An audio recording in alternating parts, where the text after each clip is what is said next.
kita dapat melaksanakan salah satu perintahnya untuk melaksanakan sholat Jumat. Salawat serta salam semoga senantiasa tercurahkan kepada junjungan Nabi besar Muhammad sallallahu alaihi wasallam beserta keluarga beliau, sahabat-sahabat beliau, dan kepada umatnya yang senantiasa berharap agar syafaatnya kita terima kelak di yaumil akhir.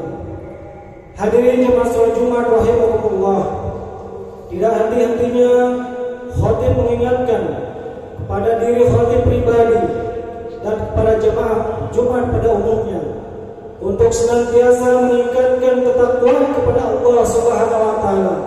Takwa dalam arti menjalankan segala perintah-perintahnya dan menjauhi segala larangannya. Hadirin jemaah salat Jumat rahimakumullah, pada kesempatan yang berkah ini khatib ingin menyampaikan khutbah dengan judul dua sebab kehancuran umat. Di antara hal yang harus kita pahami, selain perkara yang menyelamatkan kita, menyelamatkan keluarga dan umat, adalah memahami sebab-sebab yang dapat menghancurkan dan membinasakan. Dengan mempelajari sebab-sebab kehancuran umat, kita dapat mewaspadai dan mempersiapkan diri agar tidak terjerumus ke dalamnya. Inilah di antara pesan penting yang disampaikan Rasulullah SAW. Beliau tidak hanya menyemangati kita untuk beramal soleh, tetapi juga mewanti-wanti kita untuk menjauhi hal-hal yang dapat melemahkan dan menghancurkan.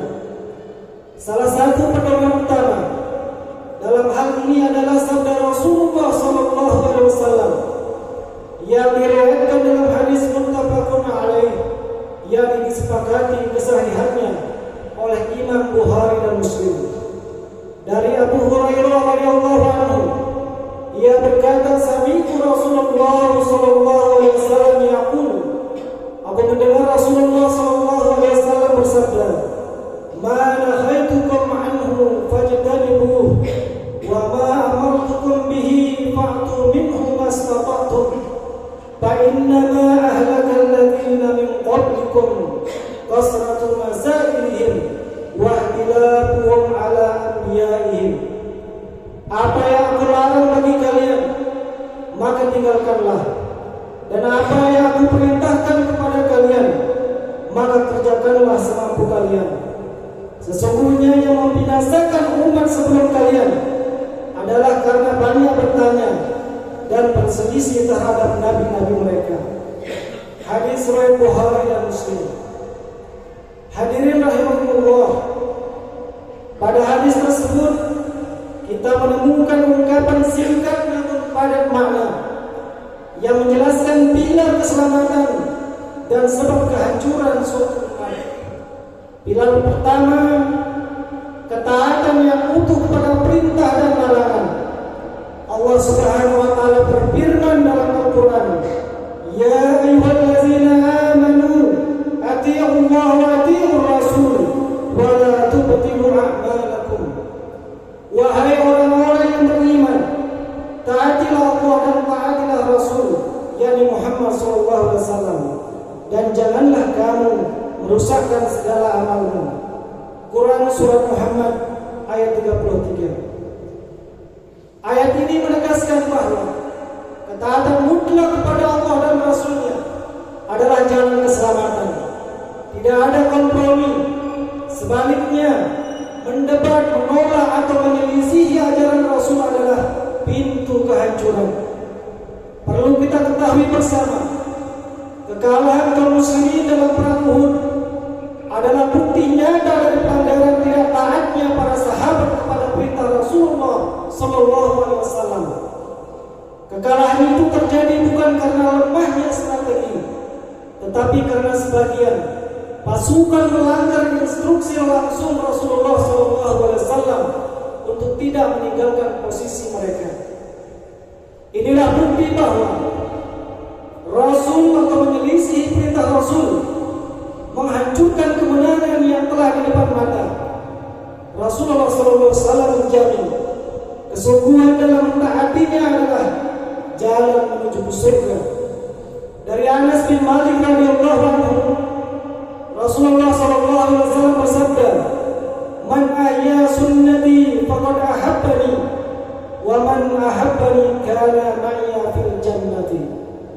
Barang siapa yang menghidupkan sunnahku, maka sungguh dia telah mencintaiku. Dan barang siapa yang mencintaiku, maka dia akan bersamaku di dalam surga. Hadis riwayat At-Tirmizi. Hadirin rahimakumullah. Pilar kedua, sebab kehancuran umat terdahulu.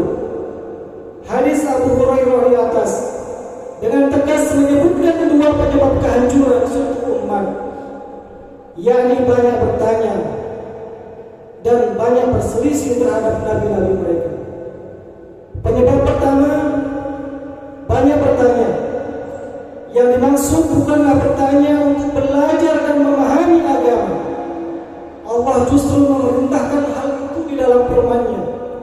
Fas'alu ahla dzikri in kuntum la ta'lamun.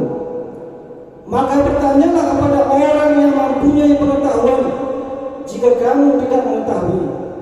Surat Al-Anbiya ayat 7. Berkaitan dengan hal tersebut, yang dilarang adalah jenis pertanyaan yang berkaitan dengan kondisi sebagai berikut. Pertama, bertanya tentang hal yang tidak perlu dan tidak praktis, yang justru memberatkan.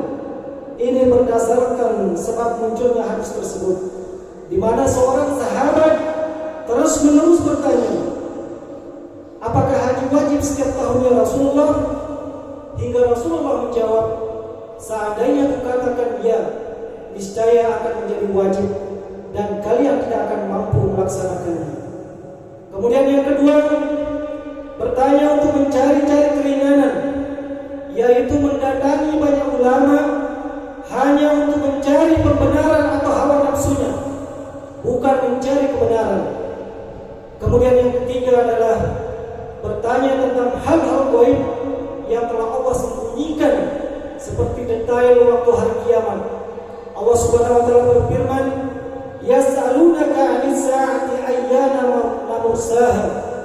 Qul innama 'ilmuha 'inda rabbi, la yujalliha liwaqtiha illa huwa."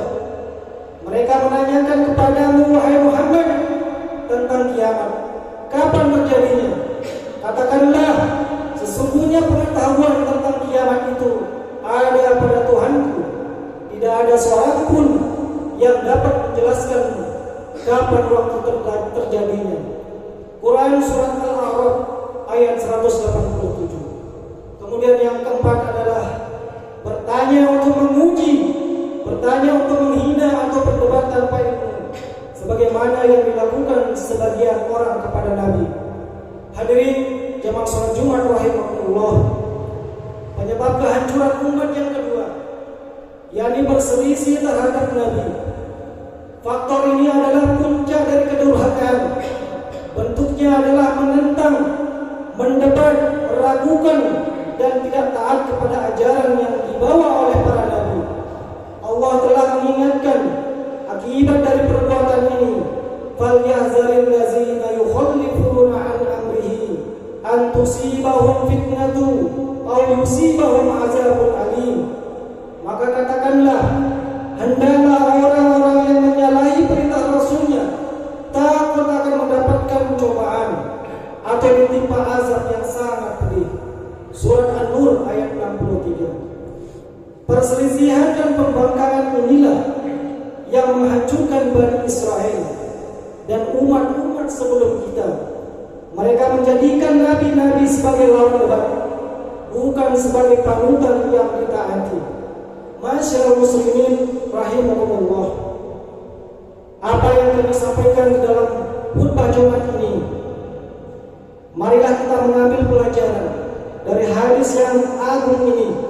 Keselamatan kita, keluarga, masyarakat, dan bangsa ini terletak pada dua hal.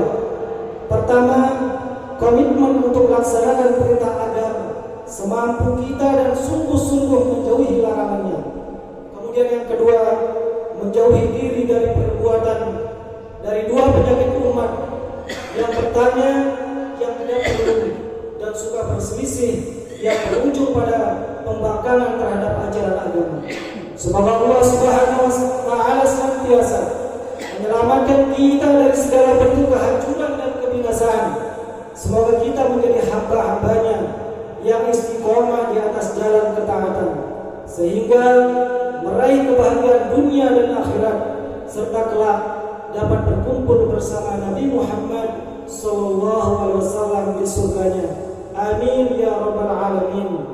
Barakallahu li wa lakum bil Qur'anil azim wa nafa'ani wa iyyakum bima fihi minal ayati wa zikril hakim wa taqabbala minni wa minkum tilawatahu innahu huwas samiul alim.